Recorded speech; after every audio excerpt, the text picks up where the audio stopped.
სახელითა მამისათა და ძისათა და წმინდისა სულისათა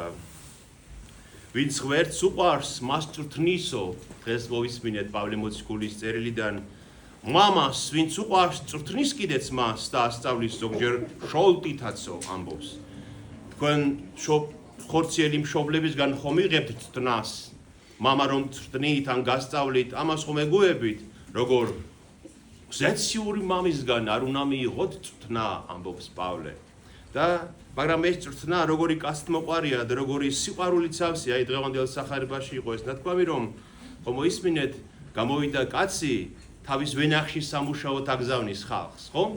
და დილა ადრიან ვინც დაიქირავა იმას შეუთანხმდა საფასურზე და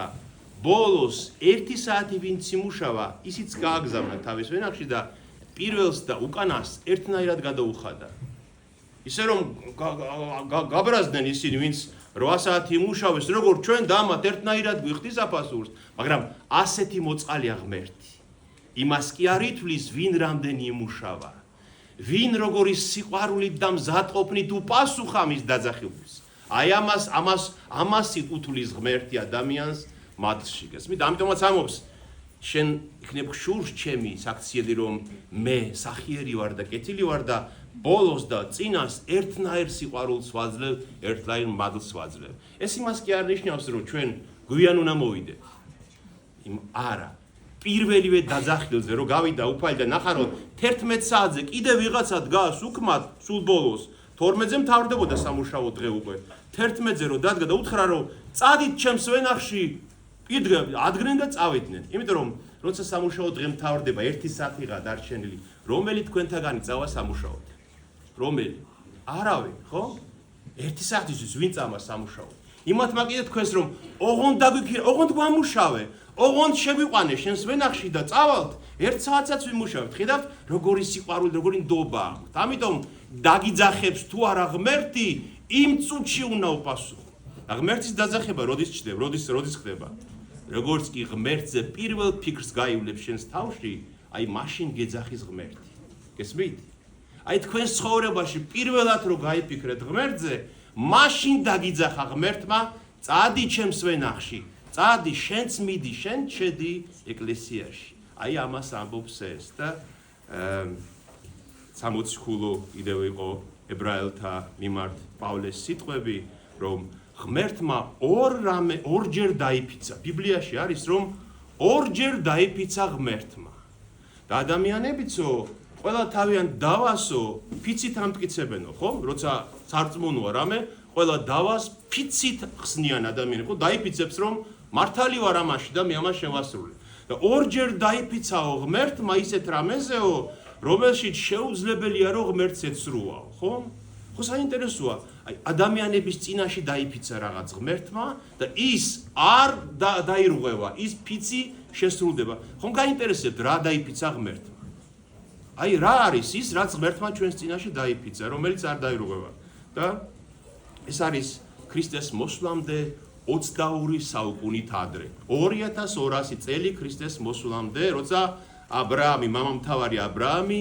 უშვილოა მამამთავარი აბრაამი იყო ძველი აღთქმაში ისრაელის დასაწყისი ხო ქრისტეს წინაპარი იყო აბრაამი და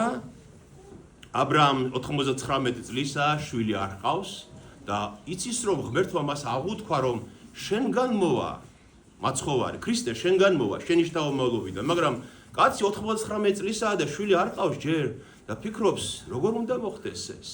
და შემდეგ ღმერთი ცდის მის რწმენას და ეუბნება რომ როცა მისცემს ღმერთი ისააკს აღუთქვამს ხომა მოხუცებულობაში მაინც ეყოლება მას შვილი ღმერთისგან ღმერთმა მისცა მათ შვილი ეუბნება რომ წადი და ეგ შენი შვილი შემომწირე მე მსხვერპლად ხო უცნაური ბრძანება და მიყავს აბრაამი ფიქრობს რომ თუ ღმერთმა მომცა რომ შევწირო მსხვერპლად დამიბრუნებს იმიტომ რომ ეს ხო ღმერთმა მომცა მე ფაქტობრივად მე და ჩემს ცოლს შვილი მკვდრები ვიყავით უკვე მოხუცები და შვილი აღარ უნდა გყოლოდა და თუ ღმერთმა მომცა და ისევ მთხოვს შეუძლია რომ ისევ აღადგინოს მკვდრეთით ჩემი შვილი ხო აი ესეთი რწმენა აქვს აბრაამს ხედავთ აღდგომის რწმენა აქვს აბრაამს და მიდის წაიყვანა ეს თავის შვილი ისააკი მიდის და უნდა შესწიროს და როცა ბოლო მომენტში როცა სწირავს ანგელოზი უფლისა ეძახის ზეციდან რომ შეწყვიტი ა ブラ ამს რადგან დაინახა ღმერთმა შენი ნდობა და შენი რწმენა და აი იკიფიცებ პირველად ღმერთი იკიფიცებს პირველად და ეუბნება უთხრა თავს გეფიცები ამბობს უფალი რა კი ეს საქმე გააკეთე რა კი მხოლოდ ჩობილი შენი შვილი გამოიმეტა ჩემთვის კურთხევით გაკურთხებ გაგამრავლებ შავამრავლებ შენ შთაომავლობას და შენი შთაომავლის წყალობით იკურთხებიან დედამიწის ყველა ხალხი შენი თესლისგან ანუ ერთისგან ის ერთი ვინ არის იესო ქრისტე ის ერთი შენი თესლისგან ერთი შთაომავლობისგან იკურთხება მთელი დედამიწის ყველა ხალხი და აქ არის აღთქმა ქრისტესი რომ კურთხევა ღმერთის მოვა ქრისტესგან ის იყო პირველი ფიცი და ღმერთმაო სხვა მასზე დიდი რომ არავინ იყო ჩვენ როცა ვიფიცებით რას ვამბობთ ჩვენზე დიდს ვიფიცებთ ხო ან ჩვენზე საყვარელს და ღმერთზე დიდი რომ არავინ იყო თქვა ჩემს თავს გეფიცებიო რომ ეს მოხდება რომ შენგან მოვა იესო ქრისტე მაცხოვარი კაცდა და მეორე ფიცი იყო 10 საუკუნით ადრე ქრისტემდე ვის დროს მეფსალმუნე მეფე დავითის დროს როცა დავითი ამბობს ასეთ ფსალმუნს ღვთისაგანად გამბრძნობილი და სულიწმიდის ძალით ამბობს თქვა უფალმან დაიფიცა ძველ ქართულად ასეა ფუცა უფალმან ანუ დაიფიცა უფალმან და არა შეინანოს შენ ხარ მღვდელი უკუნისამდე მელქისედეკის წესით ვის ეუბნება შენ ხარ მღვდელიო იესო ქრისტე იმიტომ რომ მელქისედეკის წესის მღვდლობა ეს აბსოლუტურად უცხო რამ იყო ეს ნიშნავს ზეციური მღვდლობას და მღვდლები რას აკეთებდნენ იმ დროს ტაძარში მსხვერპლს წირავდნენ რისთვის ჩვენი ცოდვების გამოსასყიდად და იმას ეუბნება იმ ერთადერთ ა ブラ ამის შვილს რომ დავიფიცებ რომ შენ იქნები მელქისედეკის წესის მღვდელი ზეციდან მოსული მღვდელი რომელიც საკუთარ თავს შესწირავ ამათი ცოდვების დანაშაულის გამოსასყიდად გესმით ეს იყო მეორე ფიცი და პავლე ამბობს რომ ამ ორ ფიცშიო შეუძლებელი იყო რომ ღმერთს ეცრუაო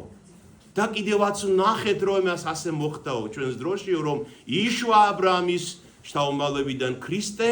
ის იყო ზეციური მღვდელი მელქისედეკის წესის მღვდელი ანუ უცხო მღვდელი ზეციდან მოსული მღვდელი ლევიანი კი არ იყო ზეციდან მოსული მღვდელი და მოკვდა ჩვენთვის თავის შესწირა ჩვენს გადასარჩენად და ჩვენ გაგვათავისუფლა დანაშაულისგან და აი ეს ორი ფიცი ახსოვდა და ახლა პავლე ამბობს ამდენი მოწმობა გვახვევია გარსო და ნუღა დაიხევთ უკან რომ ღმერთის დაძახილს არ უპასუხო აი ჩვენ ყველანი ვართ აი ეს მუშაკები რომელიც უკმად იდგნენ ზოგიერთები ხო ჩამოიარა ღმერთმა და უთხრა რატომ გახართ აქ უკმად რატომ არ მიდიხართ ჩემს ვენახში სამუშაოდ მისი ვენახი არის ეს ცხოვრება ხო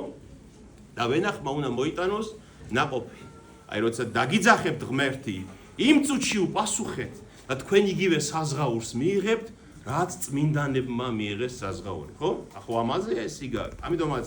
აი ეს არის ამ დღევანდელი სახარების და იგავის გაკვეთილიც რომ არ უგულებელყოთ ღმერთის დაძახილი თორე შეიძლება შემდეგ გვიანი იყოს ჩვენ ხომ ეს გვითქვამს რავალჯერ ერთხელ დაგიძახებს ღმერთი უარსეთ ორჯერ სამჯერ მინიმუმ ყველას ეძახის ღმერთი ასწერია ბიბლიაში სამი დაძახილი მინიმუმ არის შეიძლება 10 ჯერ დაგიძახოს მაგრამ მეათე დაძახებაზეც თუ არ უპასუხე რა მოხდება შემდეგ დაიკეტება კარი დაგიძახებს მაგრამ შენ დაყრუებული იქნები ღმერთი აიღებს იმ მადლს და წყალობას შენგან რადგან 10 ჯერ არ უპასუხე შეიძლება 20 ჯერ არ უპასუხო 21-ით უკვე აიღებს ღმერთი თავის წყალობას შენგან გესმის მაგრამ ვეღარ იგებ ხედავ მაგრამ ბრმახარ და დაყრუდები და დაბრმავდები ამიტომ იცოდეთ ეს ძალიან საშიში რაღაცაა პირველივე დაძახებაზე უპასუხოთ ღმერთს და გავყვეთ მისი ძის სახარებას ამინ ჩვენთან არის ღმერთი